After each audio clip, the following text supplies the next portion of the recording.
এই দেশে আমার উপরে গুলি করবে। So self protection, what do you mean by self protection? My self protection is that I have to avoid to pay amount or any money to send them. আমি তাকে এক পয়সা দেব না, এটাই আমার সেলফ প্রোটেকশন। কারণ আপনি আমার পয়সা দিয়ে আমাকে গুলি করছেন। I have to protect myself.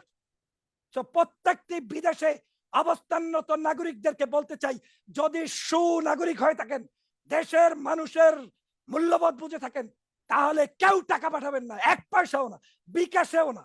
সেই বিদেশি জানে না তার বাবা মারা গিয়েছে, সেই বিদেশি জানে না তার মা মারা গিয়েছে, সেই বিদেশি জানে না অসুস্থ হয়েছে, কবর দিয়েছে না কি দিয়েছে। তারপরেও আপনি দাবি করবেন ওই বিদেশি টাকা ইনকাম করে আপনার ওই টাকা দিয়ে বুলেট কিনবেন। আর আরাফাতের বক্তব্য অনুযায়ী আরো 50 বছর বুলেট করার মতো, গুলি করার মতো নাকি তাদের কাছে আমানত আছে, তাদের ব্যাংকে এগুলো জমা আছে। আর ওই বুলেট কেনার টাকা আমার প্রবাসীরা দেবেন। আপনি ভাবলেন কি করে? বাংলাদেশে সাগর ভাই এখন অধিকার লড়াইয়ের আন্দোলন চলছে না, এটাই মিসকনসেপ্ট আপনাদেরকে দেওয়া হচ্ছে, এটাই আওয়ামী লীগের এজেন্ডা। তারা জাতিকে এটাই বুঝাতে চায় আমরা উন্নয়ন করতে এসেছি, সহযোগিতা করো, যা আছে লুটে পুটে খাবো। এটা কোনো কথা নয়। কথা হচ্ছে সরকারের কথা হলো যে আন্দোলনকারীদের যে ডিমান্ড সেটা তো পূরণ হয়ে গেছে। এখন আপনি এই ছবিটা দেখেন যে আজকে মানবতা কোথায় চলে গিয়েছে। এই ছেলেটা এখনো দেশের জন্য লড়ে যাচ্ছে, আজও সংবাদ সম্মেলনে কথা বলছে। এই ছবিটা মাত্র প্রকাশ পেয়েছে। এ হচ্ছে আজকের এই ছাত্র আন্দোলনের একজন আহ্বায়ক, একজন তিনি হচ্ছেন সমন্বয়ক। এই নাহিদকে বাংলাদেশের বহুত মানুষ চেনে, এখন জানে, এবং তাকে শ্রদ্ধার পাত্র হিসেবে অনেকেই গ্রহণ করেছে। আমি সারা দেশবাসীকে বলবো, এই ছাত্র আন্দোলনরা তারা যতটুকু করেছে ইজ গুড এনাফ। তাদের পক্ষ থেকে এর চেয়ে আর সর্বোচ্চ সার্ভিস আপনাদের জন্য কি দিবে?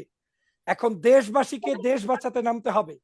এই ছাত্ররা যেটুকু তাদের এই বয়সে এসে যত জুলুম নির্যাতন অত্যাচার সহ্য করে, এমনকি এত নির্যাতনের পরেও তিনি কিন্তু মিডিয়ায় বলছে না যে তার উপরে কি স্টিমরোলার চালানো হয়েছে।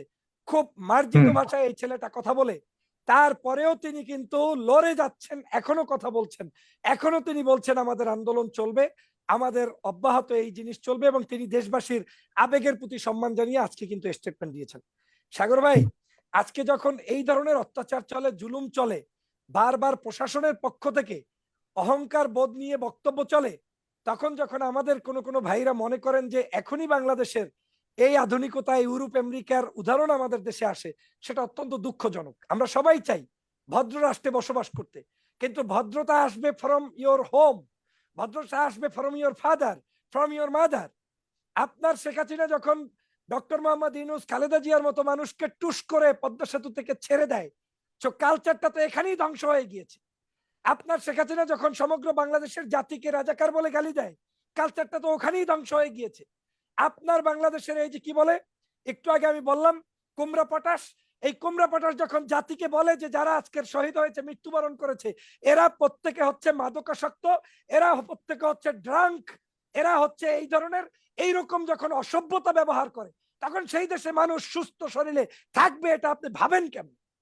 বাংলাদেশের মানুষের হৃদয়ে রক্তক্ষরণ হয়েছে সাগর ভাই। মানুষ যদি বুক খুলে দেখাতে পারতো, তাহলে আপনি বুকের ভিতর থেকে দেখতেন, প্রত্যেকের ভিতর থেকে মনে হবে যেন আপনার কি বলে, মানে আগুনের কুণ্ডুলিপি বের হচ্ছে। এটা হচ্ছে বাংলাদেশের বর্তমান অবস্থা। আপনি বলছেন যে বাংলাদেশে এখন রেমিটেন্স পাঠাবো না, দেশ গর্ব। আরে দেশটাকেই তো শত্রুদের কাছে তুলে দিচ্ছেন। এখন দেশকে স্বাধীন না করে আপনি দেশের ডেভেলপমেন্ট করেন কিভাবে? সবার আগে আমার বাংলাদেশকে স্বাধীন করতে হবে, বাংলাদেশকে মুক্ত করতে হবে, বাংলার মানুষকে এই দেশে স্বাধীনতা নিশ্চিত করতে হবে। তারপরে আপনি 100 পদ্মা ব্রিজ করেন, কোনো আপত্তি নেই। কিন্তু যেই দেশের মানুষ সেই দেশ হিসাবে নিজেকে পরিচয় দিতে পারবে না, সেই দেশে আপনি গাড়ি ঘোড়া তাল তলোয়ার করে আপনার লাভটা কি করবেন? কি দেখাবেন? কি শিখাবেন? আজকের এই বাংলাদেশের অবস্থাটা এমন হয়ে গিয়েছে যে বিদেশি বিভিন্ন সংস্থাগুলো, আজকের যেই সকল দেশের কথা আমরা উদাহরণ টানি, ওই সকল দেশের সভ্যতা সংস্কৃতির বিন্দু মাত্র কি আমার দেশে আছে? এই শেখ হাসিনাই কয়েকদিন আগে বলেছিল কি, ওই যে ভারতের বর্ডার নিয়ে যখন কথা হয়েছে, তখন বলেছিল ইউরোপিয়ান দেশগুলো একটার সাথে আরেকটা কানেক্টেড, কোনো প্রবলেম হয় না, অতএব ট্রেন লাইন আসলে সমস্যা কি? ভালো কথা, ইউরোপিয়ান কোন আন্দোলনে ছাত্রদের উপরে আপনার মতো এরকম রাতের অন্ধকারে, গভীর অন্ধকারে লাইট লিভিয়ে ইন্টারনেট বন্ধ করে কাউকে কোনোদিন হত্যা করেছে? এইরকম নৃশংস এটা কোনোদিন কেউ দেখাতে পারবেন না। হয়েছে, প্রত্যেকটা দেশেই ভালো মন্দ মিক্স থাকতে পারে, ছোটখাটো আন্দোলন হতে পারে, কিন্তু এইরকম পৈশাচিক আন্দোলন পৃথিবীর ইতিহাসে খুব কম মানুষই করে, এবং পৃথিবীর ইতিহাসে খুব কম মানুষই এই সার্টিফিকেট থাকতে পারে, পাইতে পারে। তার মধ্যে একজন হচ্ছে শেখ হাসিনা। আজকে দেখেন বাংলাদেশের অবস্থাটা এমন হয়েছে যে আমাদের শিক্ষার্থীরা নয়, প্রবাসীরা কেন আজকে রেমিটেন্স দেবে না? দেবে না তার অন্যতম কারণ, আমি রেমিটেন্স দিচ্ছি কিন্তু আমার মা মারা গিয়েছে, আমার ভাই মারা গিয়েছে। সাগর ভাই, আপনাকে বলতে চাই 18 কোটি মানুষের মধ্যে আমি জানি না on average per day minimum 50 জন 100 জন মানুষ তো নরমাল মৃত্যুবরণ করার কথা, বয়স হওয়ার কারণে, অসুস্থতার কারণে, যে কোনো কারণে। তাহলে বাংলাদেশের প্রায় প্রতিটি পরিবারের জায়গা থেকে 1 কোটির উপরে মানুষ এখন বিদেশে থাকে। 18 কোটি মানুষের মধ্যে থেকে যদি 1 কোটির উপরে বিদেশে থাকে, তাহলে আপনি একটু চিন্তা করে দেখেন যে বাংলাদেশের এই মুহূর্তে প্রত্যেক ঘরে ঘরে না হলেও একটা দুইটা ঘর পরে পরে একজন করে বিদেশি আছে। সেই বিদেশি জানে না তার বাবা মারা গিয়েছে, সেই বিদেশি জানে না তার মা মারা গিয়েছে, সেই বিদেশি জানে না অসুস্থ হয়েছে, কবর দিয়েছে না কি দিয়েছে। তারপরেও আপনি দাবি করবেন ওই বিদেশি টাকা ইনকাম করে আপনার ওই টাকা দিয়ে বুলেট কিনবেন, আর আরাফাতের বক্তব্য অনুযায়ী আরো 50 বছর বুলেট করার মতো, গুলি করার মতো নাকি তাদের কাছে আমানত আছে, তাদের ব্যাংকে এগুলো জমা আছে, আর ওই বুলেট কেনার টাকা আমার প্রবাসীরা দেবেন। আপনি ভাবলেন কি করে? বাংলাদেশে সাগর ভাই এখন অধিকার লড়াইয়ের আন্দোলন চলছে না, এটাই মিসকনসেপ্ট আপনাদেরকে দেওয়া হচ্ছে, এটাই আওয়ামী লীগের এজেন্ডা। তারা জাতিকে এটাই বুঝাতে চায় আমরা উন্নয়ন করতে এসেছি, সহযোগিতা করো, যা আছে লুটে পুটে খাবো। এটা কোনো কথা নয়, কথা হচ্ছে সরকারের কথা হলো যে আন্দোলনকারীদের যে ডিমান্ড সেটা তো পূরণ হয়ে গেছে। এখন আন্দোলনকারীরা চলে যাবে কেন? why not you accept it before? আপনি 250-500 মানুষ মেরেছেন, গিভ মি আনসার। আপনি সাগর ভাই যদি একজন মানুষকে হত্যা করেন, ডু ইউ থিংক দ্যাট আপনি জীবিত থাকার কোনো অধিকার রাখেন আইন আদালত অনুযায়ী? আপনি যদি সত্যিকার কিলিং মার্ডার হয়ে থাকেন, আপনি যদি করে থাকেন কাউকে, আপনাকে বিচারের কাঠগড়ায় আসতে হবে। ওবায়দুল কাদের এই আন্দোলন যেদিন জমেছে সেদিন নিজে বলেছে যারা যা কিছু করছে সময় মতো সবাইকে দেখিয়ে দেওয়া হবে।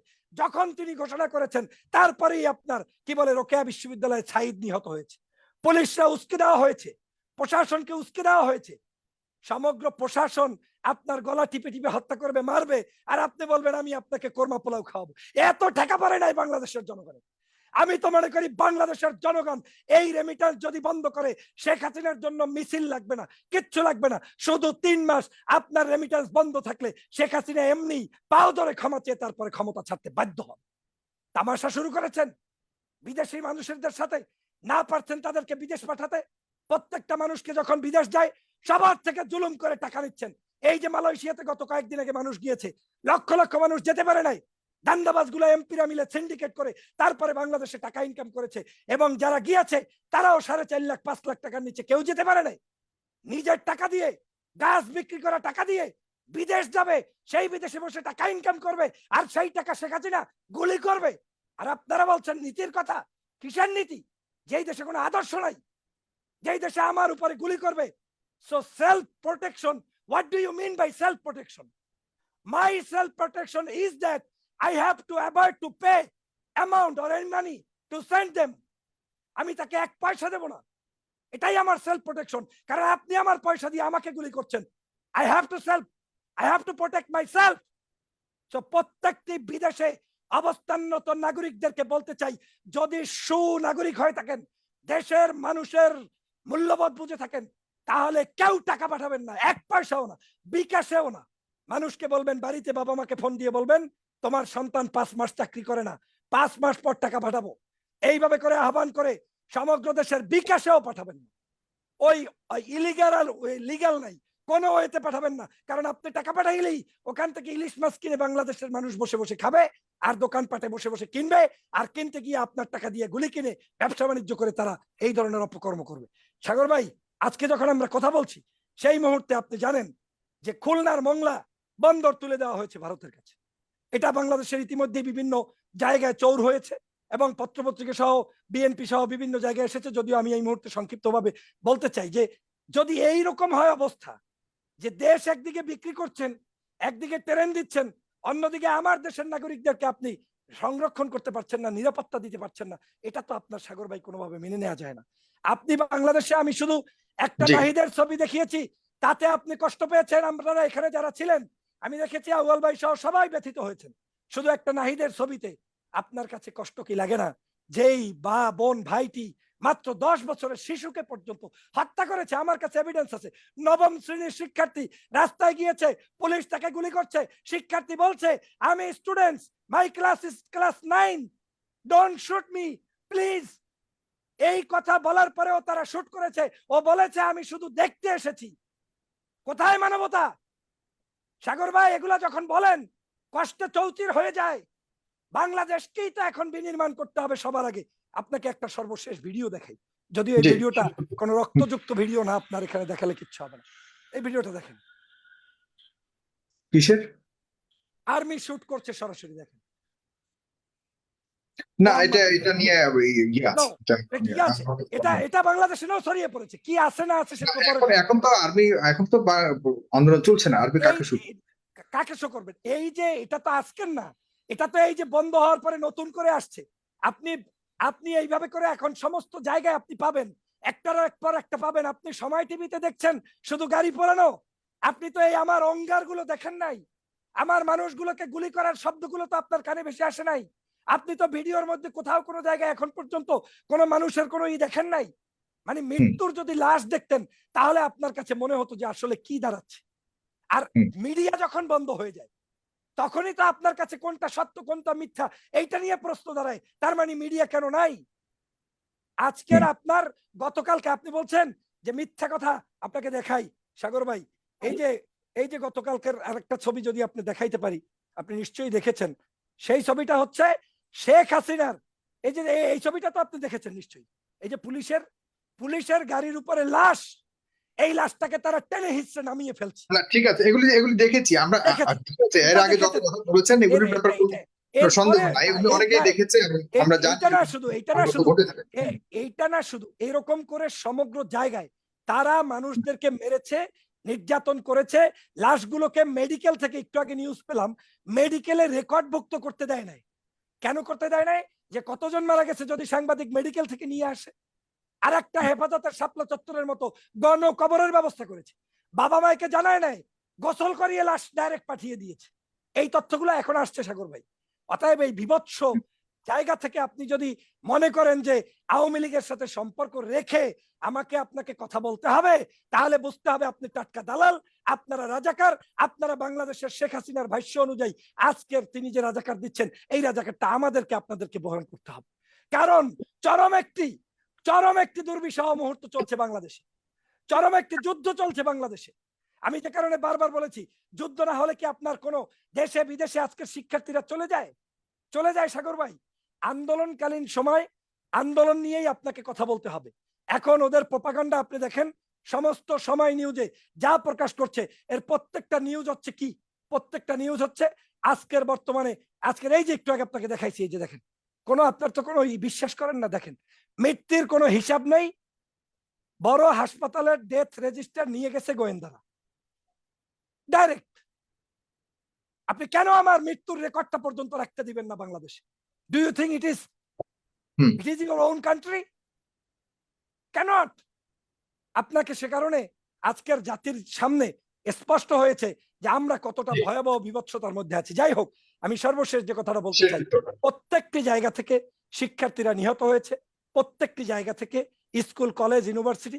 এখন যদি শেখ হাসিনার কাছে তার পরিবারের লাশগুলোর গুরুত্ব অনেক বেশি হয়, তাহলে বাংলাদেশের এই শ্রমিক, বাংলাদেশের এই খেটে খাওয়া মানুষের সন্তান, আজকের শিক্ষার্থীদের লাশের ভার কে নিবে, কে তার জবাব দিবে, সেটা আপনাদেরকে দিতে হবে। আর আপনারা যদি সেটা প্রকাশ করতে কুণ্ঠাবোধ করেন, তাহলে আপনাদের মতো মিডিয়াকেও জাতি শিক্ষা দিবে, কারণ আপনাদেরকে প্রকাশ করতেই হবে। আমি বিশ্বাস করি ফেস দ্য পিপল একটি সৎ সাহসী একটি অর্গানাইজেশন নয় শুধুমাত্র, তারা মিডিয়ার উপকারে কাজ করছে, জনতার জন্য কাজ করছে। অন্তত পক্ষে আপনার মিডিয়ার মাধ্যমে ঠিক আছে, আমরা সবকিছু করে গুজব ছাড়া, এটা হলো আমাদের একমাত্র, আমরা প্রকৃত খবরগুলিকে আমরা প্রচার করার চেষ্টা করি এবং সবচেয়ে বেশি আমরা চেষ্টা করেছি যে গত কদিন ধরে ঘটনাগুলিকে আমরা সার্বক্ষণিক মানুষের কাছে পৌঁছাতে। আমরা মনে হয় না যে আমাদের মতো করে আর কেউ এরকম চেষ্টা করেছে।